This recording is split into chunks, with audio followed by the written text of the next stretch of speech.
വിശന്ന് പണ്ടാരടങ്ങിയപ്പം യൂട്യൂബ് മൊത്തം അരിച്ചു പെറുക്കി എളുപ്പത്തിലുണ്ടാക്കാൻ പറ്റുന്ന ഈവനിങ് സ്നാക്സ്. അങ്ങനെ അതിൽ നിന്ന് നമ്മൾ ഒരെണ്ണം സെലക്ട് ചെയ്ത്. വേറൊന്നുമല്ല, നമ്മുടെ സുഖിയൻ. എല്ലായിടത്തും ഇങ്ങനെ തന്നെയാണോ പറയണമെന്ന് എനിക്കറിയില്ല. ചായക്കടയിലൊക്കെ ഉണ്ടാകാറില്ലേ ഇങ്ങനെ ചെറുപയറൊക്കെ അകത്ത് വെച്ചിട്ടൊരു സാധനം? അത് തന്നെ. ആദ്യം തന്നെ കുറച്ച് ചെറുപയർ നന്നായിട്ട് കഴുകി കുക്കറിൽ വേവിക്കാൻ വെച്ചു. ഇതിന് വേണ്ട ഇൻഗ്രീഡിയൻസ് ഒക്കെ നമ്മുടെ കയ്യിൽ ഉണ്ടെന്ന് കരുതിയിട്ടാണ് ഇതിനായിട്ട് ഇറങ്ങി പുറപ്പെട്ടത്.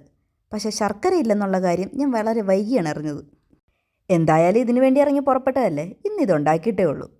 എന്നാൽ വെറുതെ ഇരിക്കേണ്ട, മുക്കിപ്പൊരിക്കാനുള്ള മാവ് റെഡിയാക്കാം. അതിനായിട്ട് കുറച്ച് മൈദയിലിട്ട് പഞ്ചസാരയും ഉപ്പും കുറച്ച് മഞ്ഞൾപ്പൊടിയും കൂടെ ചേർത്ത് നന്നായിട്ട് ഇളക്കുക.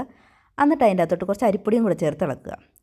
പിന്നെ വിശപ്പൊട്ടും സഹിക്കാൻ പറ്റാതായപ്പോൾ ഞാൻ കുറച്ച് യോഗട്ടൊക്കെ എടുത്ത് കഴിച്ചു. അപ്പോഴേക്കും ചെറിയൊരു ആശ്വാസമൊക്കെ വന്നിട്ടുണ്ട്.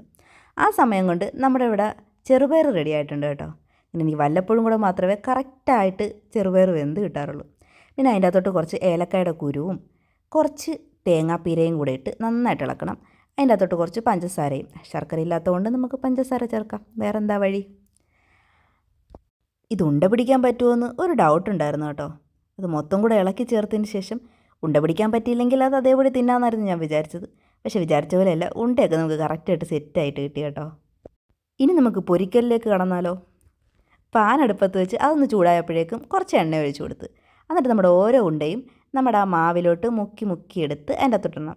ഞാൻ വിചാരിച്ചിനി മുക്കാൻ നേരത്ത് അതെങ്ങാനും പൊടിഞ്ഞു പോകുമല്ലോ ചെയ്യുമോയെന്നുണ്ടായിരുന്നു. പക്ഷേ പൊടിഞ്ഞൊന്നും പോയില്ല കേട്ടോ, അതേപടി കിട്ടുന്നുണ്ടായിരുന്നു. നല്ല കട്ടിയുള്ള ചെറുപയറാണെന്ന് തോന്നുന്നു. സത്യത്തിൽ നന്നായിട്ട് വിശന്നിട്ടാണ് ഇങ്ങനെ വല്ലതും ഉണ്ടാക്കി കഴിക്കാമെന്ന് വിചാരിച്ചത്. പക്ഷേ ഇത് ഉണ്ടാക്കി വരുമ്പോഴേക്കും നമ്മുടെ വിശപ്പ് പോകുന്ന ലക്ഷണമാണ്. ചെറുപയറൊക്കെ നേരത്തെ വേവിച്ച് തിരിപ്പുണ്ടെങ്കിൽ ഇച്ചിരൂടെ എളുപ്പത്തിൽ ഇതൊക്കെ ഉണ്ടാക്കാം. ഞാനാണെങ്കിൽ ഒരു 1.5-2 മണിക്കൂറോളം എടുത്ത് ഇത് മൊത്തം ഒന്ന് റെഡിയാക്കി എടുക്കാൻ വേണ്ടിയിട്ട് തന്നെ. പക്ഷേ കുഴപ്പമില്ല, ആദ്യമായിട്ട് ഉണ്ടാക്കിയതല്ലേ, തട്ടലും മുട്ടലും ഇല്ലാതെ ഇത്രയും വരെയെങ്കിലും എത്തിയില്ലേ, അത് തന്നെ വളരെ ഭാഗ്യം. സാധാരണ ഇത്ര ദൂരം എത്താറില്ല. അതിന് മുന്നേ ഫ്ലോപ്പായെന്ന് എനിക്ക് മനസ്സിലാവും. എണ്ണയ്ക്കകത്ത് പൊരിക്കാൻ ഒരുപാട് സമയമൊന്നും എടുക്കത്തില്ല, കാരണം അകത്ത് ഓൾറെഡി ചെറുപയർ വെന്തതാണല്ലോ. എനിക്ക് പിന്നെ ഇത് തിരിച്ചും മറിച്ചൊക്കെ ഇടാനായിട്ടുള്ള ഒരു പാടുണ്ടായിരുന്നു. 2 ഫോർക്കൊക്കെ വെച്ച് ഇവിടെ കിടന്ന് കഥകളി കാണിച്ചിട്ടാണ് ഞാനതൊന്ന് തിരിച്ചും മറിച്ചൊക്കെ ഇട്ട് സെറ്റ് ചെയ്തെടുത്തത് തന്നെ. ഏതായാലും അവസാനം നമ്മുടെ സാധനം ഇവിടെ സെറ്റായിട്ടുണ്ട്. കാണാനും കുഴപ്പമില്ല അല്ലേ, ഏകദേശം സുഖിയൻ്റെ പോലെയൊക്കെ തന്നെ വന്നിട്ടുണ്ട്. ഉണ്ടാക്കണതെന്തും ആദ്യം അവളിലാണല്ലോ പരീക്ഷിക്കുന്നത്. കറക്റ്റ് സമയം നോക്കി ഇന്ന് അവൾ കുളിക്കാൻ പോയി. എന്നാൽ പിന്നെ ഞാൻ തന്നെ ടെസ്റ്റ് ചെയ്ത് നോക്കാം. സംഭവം വലിയ ടേസ്റ്റൊന്നുമില്ല. അകത്ത് ശർക്കര ആയിരുന്നെങ്കിൽ ഇച്ചിരി കൂടെ ഒരു ടേസ്റ്റൊക്കെ വന്നേനെ. എന്തായാലും കുഴപ്പമില്ല, ആദ്യത്തെ പരീക്ഷണമല്ലേ. പിന്നെ കുളിയൊക്കെ കഴിഞ്ഞ് വന്നപ്പം അവൾക്കും കൂടെ കൊടുത്തു.